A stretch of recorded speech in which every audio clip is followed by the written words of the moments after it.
제가 초등학교 다닐 때 거짓말 많이 하는 친구들이 있었습니다. 특별히 그 중에서도 거짓말을 참 잘하는 친구가 있었는데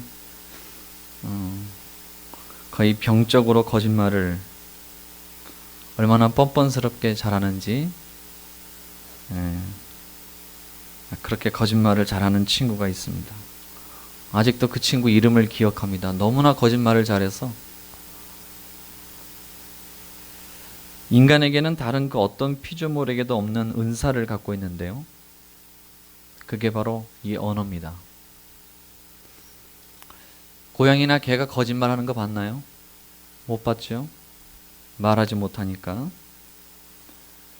우리가 교회의 역사에서 부흥의 시기에 한 가지 특별하게 일관되게 나타나는 독특한 은사가 있습니다. 부흥의 시기에 나타나는 그 은사가 바로 뭐냐면 언어의 변화가 옵니다. 한 예로 실제로 있었던 일입니다만 말을 잘 더듬던 목사님이 계셨는데 성령의 강림이 임하자 그분이 달변가가 됩니다. 그것이 오래 지속되지는 않습니다. 한 2년 정도 지속됐다라고 이제 기록에 나와 있고, 평상시 말을 어눌하게 하던 이들이 나가서 담대하게 하나님의 복음을 전합니다. 베드로와 같은 인물도 역시 마찬가지였죠. 그래서 오순절 성령 강림이 임했을 때 많은 이들이 놀라기도 했죠. 실제로 사도행전에 나오는 오순절 성령 강림이 임했을 때 나타났던 특징 중에 하나가 방언입니다. 그 방언은 오늘날 우리가 알고 있는 못 알아듣는 그런 말이 아니라 모두가 다 알아듣는 말로써 그들이 말을 하기 시작을 합니다. 그래서 성령의 충만함은 이 언어의 변화가 큽니다. 방언이나 예언이나 가르침이나 복음 선포 등 다 이 언어와 깊은 연관이 있습니다. 늘 말씀드립니다만 오늘날 예언의 은사는 없으나 부흥이 임할 때는 예언이 일시적으로 나타날 수도 있습니다. 그 언어에 힘이 들어가고 그 언어의 능력이 나타납니다. 지금 이 말은 로이드 존스 목사님의 그 부흥이라는 책에서 주의 깊게 다루고 있는 부분입니다. 요한복음 7장에서도 바리새인들의 종들이 예수님을 붙잡으려고 했죠. 그런데 그 명령을 지킬 수 없었습니다. 왜 예수님을 잡아오지 못했냐라고 묻자 그 종들이 이렇게 말을 하죠. 이때까지 그 사람처럼 그렇게 말하는 사람을 들어본 적이 없습니다 라고 이야기를 합니다.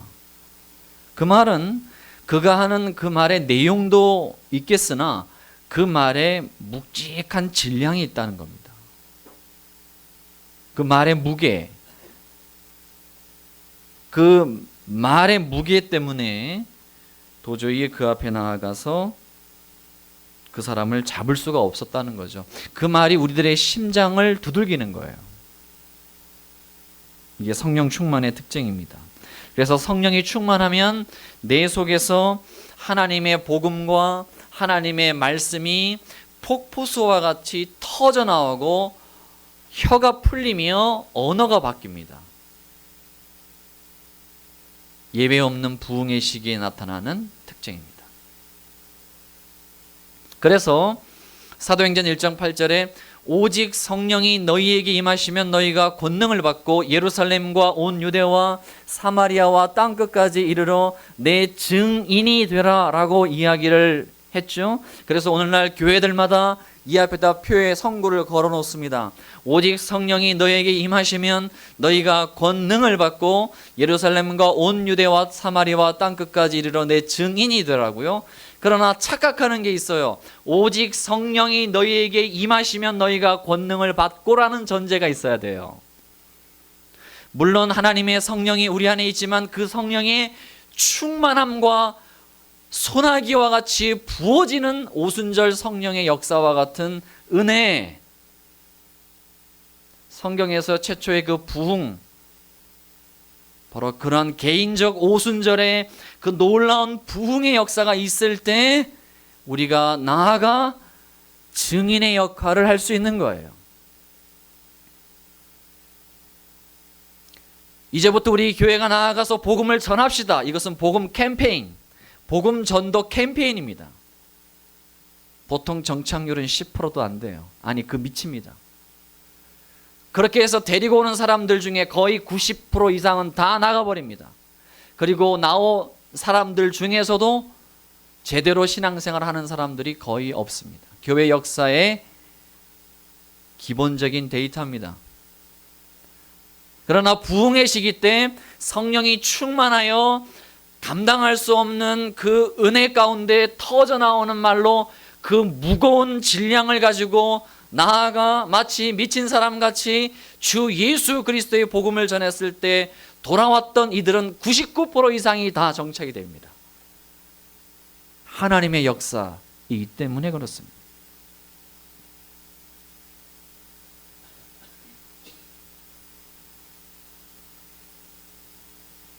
언어. 그렇기 때문에 우리는 하나님, 우리가 나아가서 복음을 전하는 증인이 되게 하여 주옵소서. 그 전에 하나님, 우리에게 강력한 성령의 부어주심을 주옵소서라고 기도하셔야 됩니다. 그것 없이는 안 됩니다. 예수님은 말씀이라고 1장에서 언급했고요, 1장 14절에 은혜와 진리가 충만했다라고 말합니다. 은혜와 진리가 충만했다. 지난주의 말씀대로 예수님은 진리고 예수님은 길이요 진리요 생명이어서 우리를 천국으로 인도하는 것이 아니라 천국에 계신 그 아버지께로 인도하는 것. 우리가 가는 길은 천국으로 가는 게 아니라 천국에 계신 그 아버지께로 가는 것. 반대로 44절에 있는 또 하나의 아비, 여러분 다 요한복음 8장에서 제일 중요한 것이 있었죠. 44절에 있는 마귀는 욕심, 그 다음에 살인, 그리고 거짓말쟁이입니다. 이 세 가지 모두가 다 연결이 되어져 있죠. 연결이 되어져 있습니다. 여러분, 우리는 말로 우리의 욕심을 표현하죠. 가장 대표적인 것이, 우리 말로 하는 욕심, 가장 대표적인 것이 바로 뭐냐면 야고보서 4장 1절부터 3절에 있는 것처럼 욕심을 따라 정욕에 쓰려고 기도하는 것. 여러분, 가장 대표적인 욕심의 언어입니다. 정욕에 쓰려고 하는 이방인의 기도, 이런 기도. 음담패설, 음란한 말들과 소설들.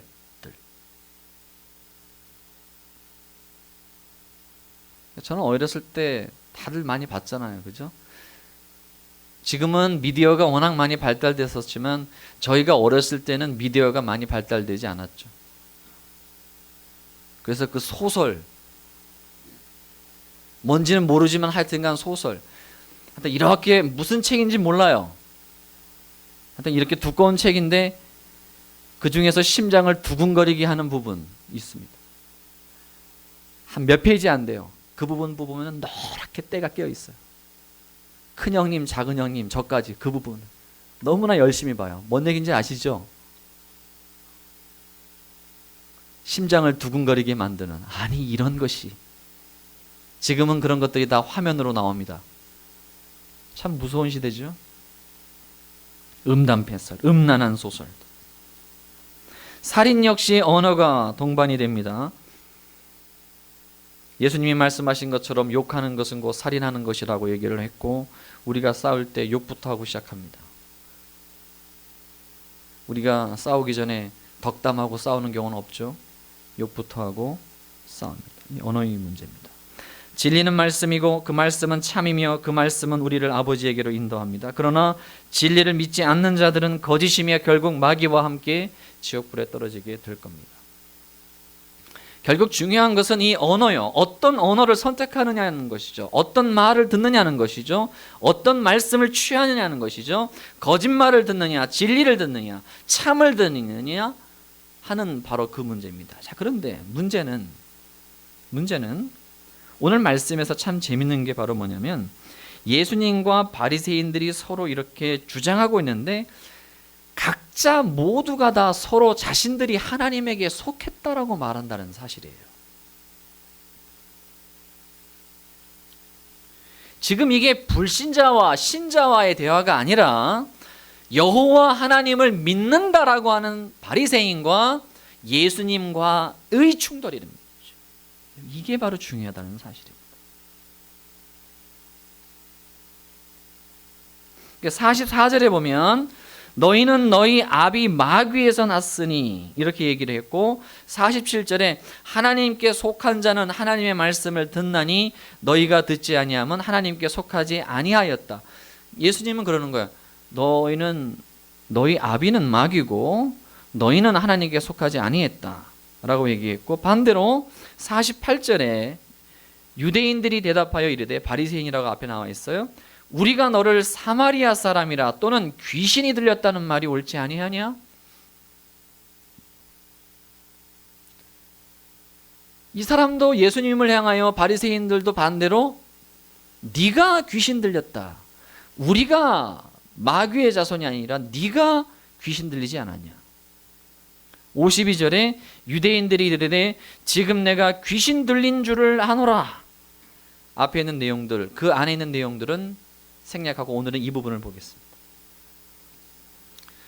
논쟁이 아니라 치열한 영적 전쟁입니다. 여러분, 이 분별이 우리 안에 있어야 됩니다. 이 분별이 우리 안에 있어야 되는 거예요. 오늘날 수없이 많이 쏟아져 나오는 설교와 수없이 많이 쏟아져 나오는 서적들과 신앙 서적들과 수없이 많이 쏟아져 나오는 많은 것들 속에서 우리가 분별해낼 수 있어야 돼요. 치열한 영적 전쟁입니다. 바리새인들은 자신들이 확고했어요. 자신들은 하나님에게 속해 있다. 그리고 우리는 마귀의 유혹에 빠져 있지 않다. 그리고 자신들은 진리에 속해 있다는 것에 대하여 확고한 확신이 있었습니다. 본인들이 거짓말쟁이라는 것을 모르는 거예요. 진짜 모르는 거예요. 그 특징 중에 하나가 예수님의 그 언어가 귀에 들리지 않아요. 예수님의 언어가 그 귀에 들리지 않아요.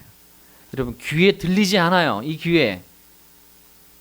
그리고 그들의 귀가 막혔습니다. 이 분별의 싸움이 오늘날 교회에게도 있다는 사실을 여러분 꼭 기억하셔야 됩니다. 지금도 역시 마찬가지입니다. 치열한 싸움. 교회들이 싸우죠. 요즘에 교회들이 싸우는 거는 워낙 많이 보니까 어떤 이유가 되었든지 싸움을 합니다. 그러면 한쪽에서는 금식기도 하고 다른 한쪽에서는 철하기도 합니다. 그러면서 서로 이렇게 이야기하죠. 주여, 저 악한 영의 무리들을 쫓아내어 주옵소서. 나와 반대편에 있는 무리들을 쫓아내 보내달라고 기도합니다. 그러니까 저들이 왜 기도할까요? 교회에서 싸우는데, 교회에서 싸울 때 기도를 하는 목적은 오직 하나입니다. 자신들의 기도를 함으로 자신의 옳음을 증명하려는 겁니다. 왜냐하면 우리는 기도하는 사람이라는 거죠. 기도를 하면 하나님이 우리 편이라는 겁니다. 아까 서두에 말씀드린 것처럼 인간이 정력으로 구할 때 참으로 많이 사용하는 언어 중에 하나가 바로 이 기도입니다. 자신의 정력에 사용하기 위한 기도.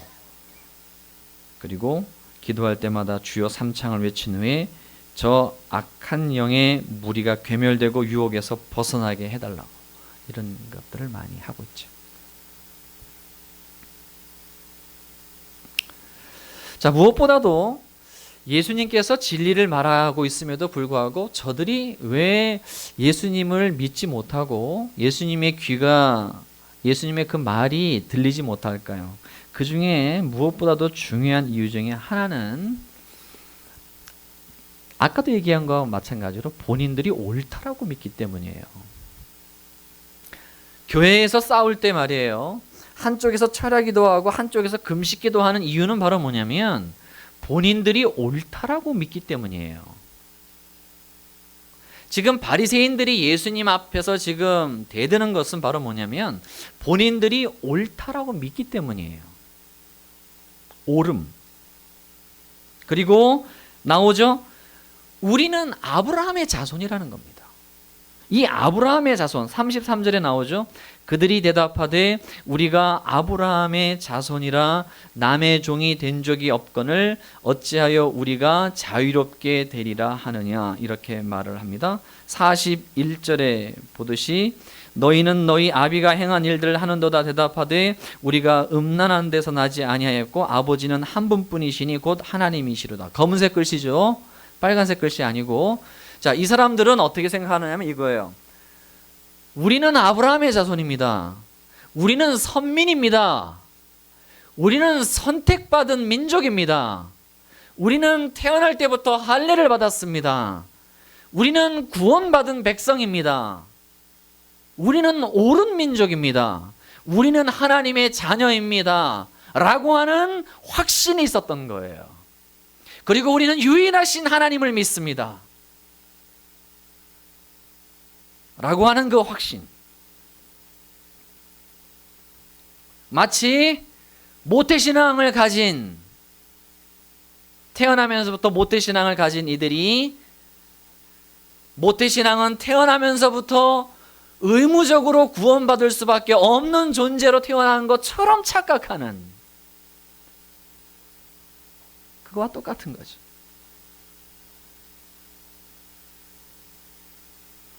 저들은 진리가 뭐냐면 옳은 것이 진리예요. 그리고 자신들은 옳아요. 아브라함의 자손이에요. 내가 아브라함의 자손이 맞다면 나는 구원을 얻은 것이다 라는 주장입니다. 그리고 바로 이 함정에 저들이 빠져 있는 거예요.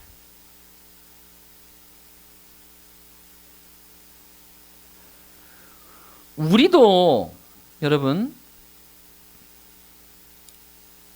우리 스스로에게 한번 물어보세요. 나는 예수님을 믿는가? 난 믿지. 그것으로 끝나버리지 않습니까? 그러면 나는 구원을 얻은 거지 라고 간단하게 정의 내려 버리고 있지는 않습니까?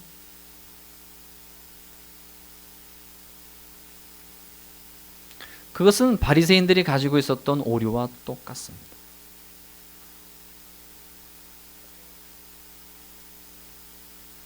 옳다는 겁니다.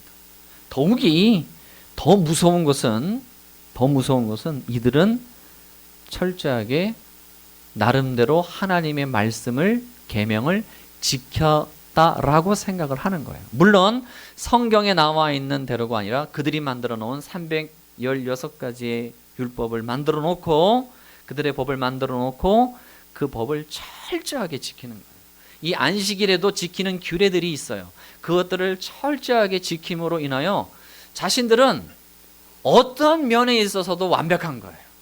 아브라함의 자손에다가 계명도 지키고 있으니 구원에는 아무런 문제가 없다라고 생각을 하는 거예요. 그런데 대뜸 예수라는 사람이 와서 나를 믿고 내 말을 지켜야 구원을 얻는다고 하니 밀어내는 거죠. 그들은 옳은 거예요. 자신들이 생각할 때 나는 옳아. 내 신앙은 옳아. 내 신앙은 분명해. 나는 확고해. 나는 흔들림이 없어.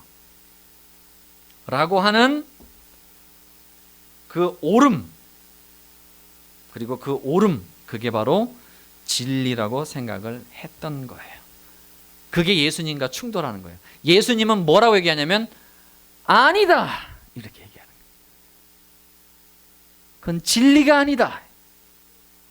진리가 아니다. 이렇게 말을 하는 거예요. 여러분, 옳은 것이 과연 진리일까요? 창녀 둘이 솔로몬 왕 앞에 왔습니다. 한 집에서 살아요. 창녀니까.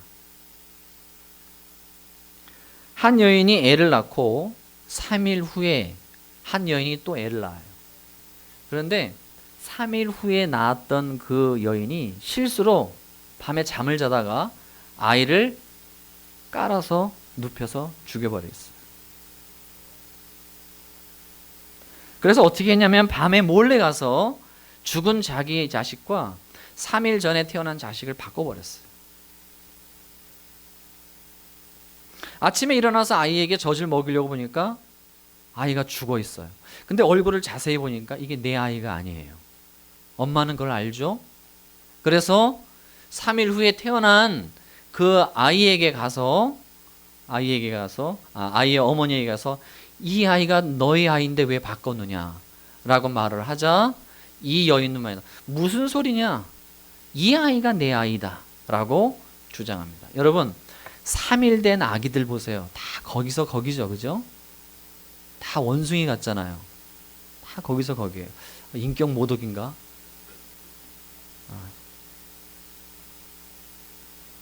솔로몬이 재판을 합니다.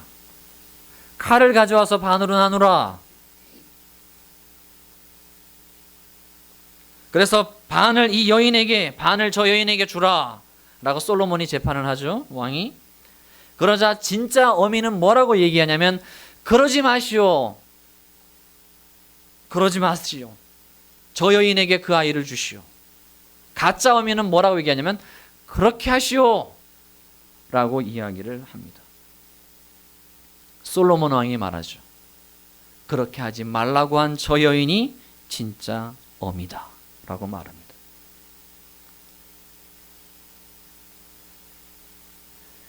진짜 어미는 자식을 위하여 자신의 옳음을 포기하는 거예요.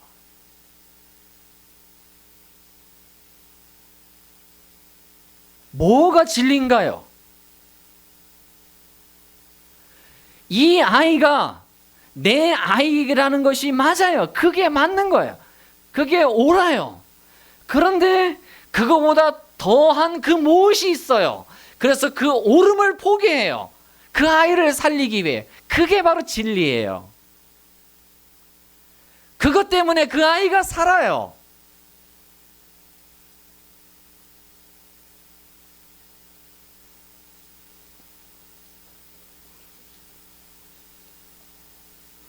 진리는 생명을 낳습니다. 사랑을 낳고 아버지에게로 인도하는 역사가 있지만, 옳음은 물론 그럴 수도 있지만 거의 대부분 옳음은 사망을 낳아요. 자신의 옳음과 자신의 의를 주장하는 것들은 대부분 분열을 낳아요. 시기를 낳아요. 질투를 낳아요. 싸움을 낳아요. 다툼과 정욕을 일으킵니다. 이 세상에 옳지 않은 사람이 어디 있어요? 사사기에서 말하는 것이 그거죠. 자기 소견에 옳은 대로 행했더라. 자기 소견, 이걸 한문으로 뭐라 하냐면 철학이라고 그래요. 자기 소견, 철학. 저희 큰 녀석도 철학을 전공하고 있습니다만 그건 자기 소견이에요. 그 사람의 소견이에요. 철학, 때로 하였더라.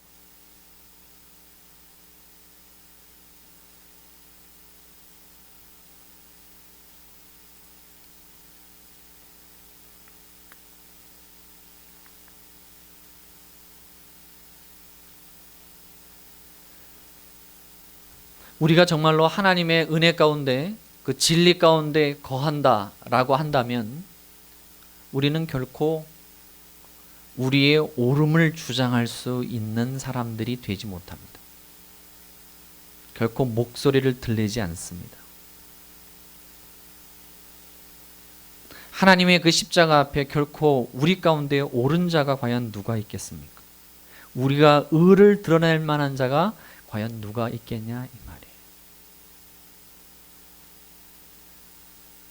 정말로 십자가의 은혜와 사랑으로 구원을 얻은 백성들, 회중들의 모임인 교회라고 한다면 오늘날 교회들이 그런 추태를 버릴 수가 없어요.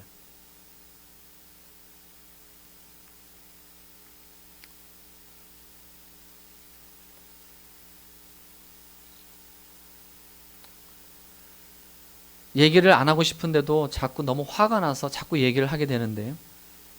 내년에 선거가 얼마 안 남았죠. 지금 한국 교회들이 정신 못 차립니다. 매년마다 그러죠.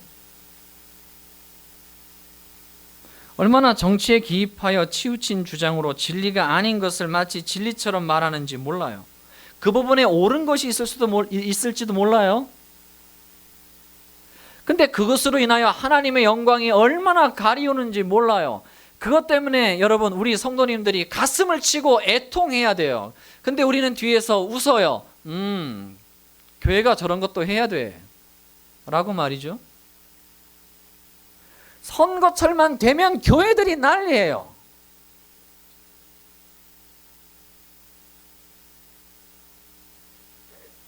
철원에 있는 목사님들 공동 카톡에 보면 몇 명 되지도 않은 분들 보면 매주마다 그런 카톡을 올려요. 누가 시국 선언을 했더라. 부산의 제일 큰 교회 아무개 원로 목사님이 시국 선언을 했더라. 가서 읽어보요. 되지도 않는 소리 하고 있어요.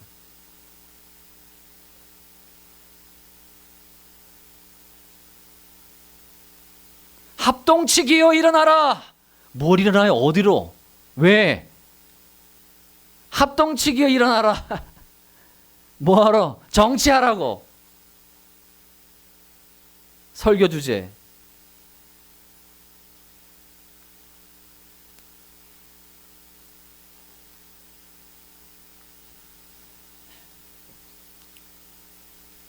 화를 내면 안 되는데 설교 가운데.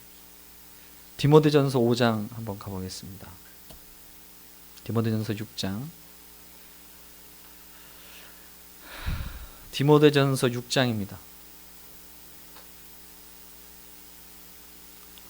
디모데전서 6장 3절.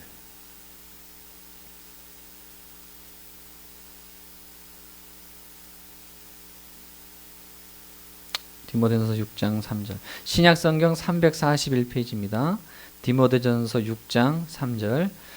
누구든지 다른 교훈을 하며 바른 말 곧 우리 주 예수 그리스도의 말씀과 경건에 관한 교훈을 따르지 아니하면 그는 교만하여 아무것도 알지 못하고 변론과 언쟁을 좋아하는 자니 이로써 투기와 분쟁과 비방과 악한 생각이 나며 마음이 부패하여지고 진리를 잃어버려 경건을 이익의 방도로 생각하는 자들의 다툼이 일어나느니라.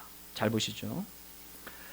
악한 영들이 빼앗아가는 게 있습니다. 악한 영들이 빼앗아가는 것. 5절에 보면 뭘 빼앗아가죠? 마음이 부패하여지고 뭘 빼앗아가요? 진리를 잃어버립니다. 진리를 잃어버립니다. 그리고 경건은요?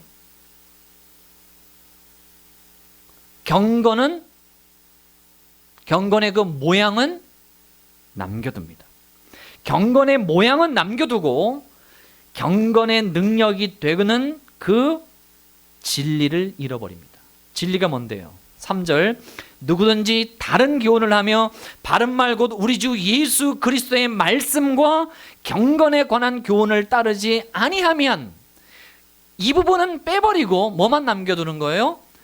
경건을 이익의 방도로, 진리를 빼버리고 경건의 모양만 남겨두는 거예요.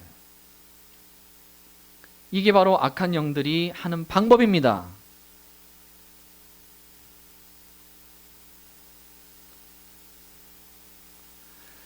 우리 성도들 개개인이 각자 한 명이 정치를 하고 경제를 하고 어떤 사업을 활동을 하고 아무런 문제가 되지 않아요. 그러나 교회가 가서 청와대 앞바닥에 엎드려 주여 삼창을 외치면서 하나님의 이름 앞에 발광을 떠는 것, 이것이 하나님의 영광을 구하는 것이라고 착각하지 마십시오.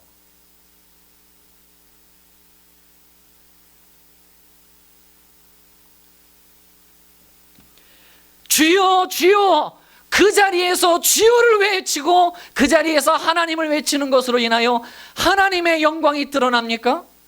왜 거기에서 주여 삼창을 외치고 발광하고 있는 거예요?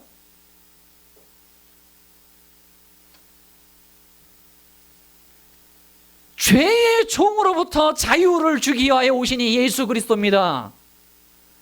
정치적인 자유를 위하여 오신 분이 아니에요.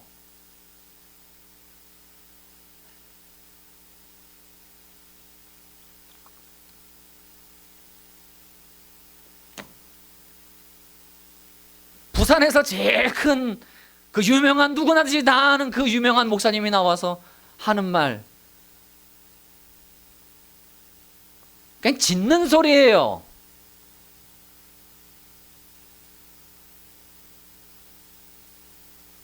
핸드폰을 부셔버리려다가 말았어요. 그냥.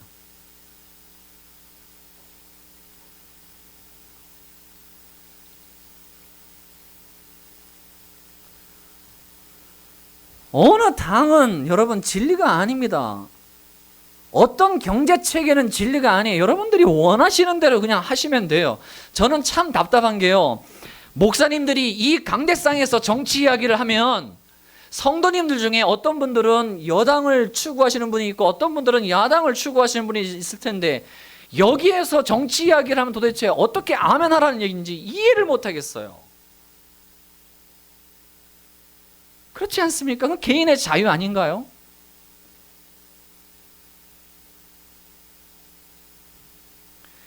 진리를 잃어버리고 경건을 이익의 방도로 생각하는 거예요.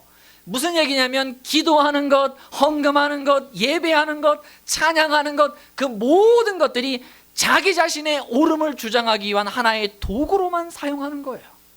진리는 없어요. 하나님의 영광은 없어요. 하나님의 이름은 구하지 않아요.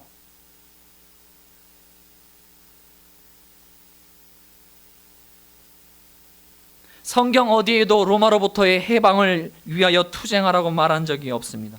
로마 황제의 핍박이 있을 때 그들은 사자들의 밥이 되어 죽어갔어요. 자신들의 고향을 잃었지만 예수 그리스도의 진리만큼은 버리지 않았고, 그 카타콤에서도 죄의 문제 때문에 신음신음하며 고통스럽게 하루하루의 그 경건을 이어갔습니다. 그게 신앙이에요. 요한의 수제자 폴리갑은 순교를 당합니다. 끌려가죠. 총독이 그 앞에서 서요. 마지막 설득합니다. 이제 당신의 나이가 고령이 아닌가? 그리스도를 부인하고 총독을 숭배하라. 폴리갑은 말합니다. 이미 86년간 그분을 섬겼으나 나에게 한 번도 나에게 고통을 준 적이 없거늘 내 어찌 그를 부인할 수 있겠는가? 고백하며 불이 자신의 몸을 불사고 감쌀 때 외칩니다. 주여, 하나님 앞에서 기름지고 살찐 번제물이 되게 하여 주옵소서.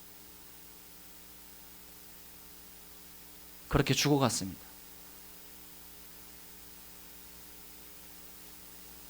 그게 기독교입니다. 오직 예수, 오직 하나님의 영광, 오직 하나님의 주권, 하나님의 이름, 오직 하늘의 영광을 구하는 것이 우리들의 인생의 목적인 거예요.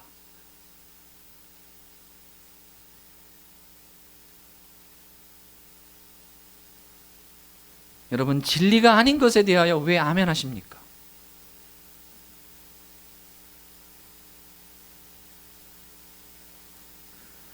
악한 영은 오늘날 우리에게 경건의 모양을 빼앗아 가지는 않습니다. 얼마든지 기도하게, 얼마든지 예배하게, 얼마든지 헌금과 찬양과 얼마든지 큐티하고 묵상하도록 내버려 둡니다. 그러나 그 예배 가운데 하나님의 임재를 거두어 갑니다.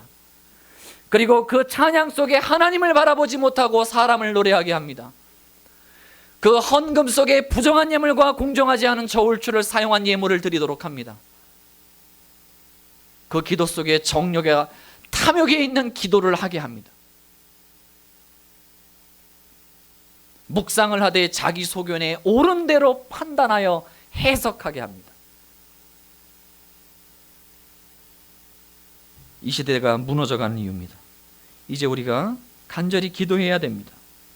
우리의 옳음이 아니라 하나님의 진리가 교회 안에 선포되도록, 우리의 의가 아니라 하나님의 의가 선포되도록, 우리의 이름과 영광이 아니라 하나님의 이름과 영광이 드러나도록.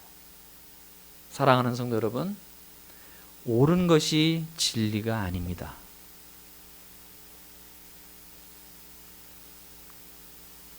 예수를 인정하고 그를 믿는 것, 그분 자체가 진리입니다.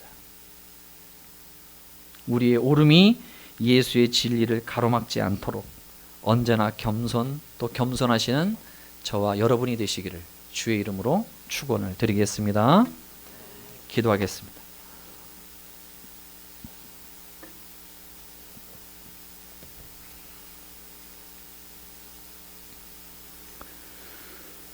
하나님 아버지, 경건의 모양은 있으나 경건의 능력은 부정하며 옳음은 있으나 진리가 없는 이 시대의 안타까움을 주님께서 불쌍히 여기시고 하나님의 진리와 하나님의 나라와 하나님의 의가 이 땅 가운데 선포되어 무너진 하나님의 영광과 그 이름이 다시 회복되어지고 우상을 섬기며 땅의 것을 의지하는 우리들이 오직 하나님만을 의지하는 백성들이 될 수 있도록 하나님 도우시고 도와 주시옵소서.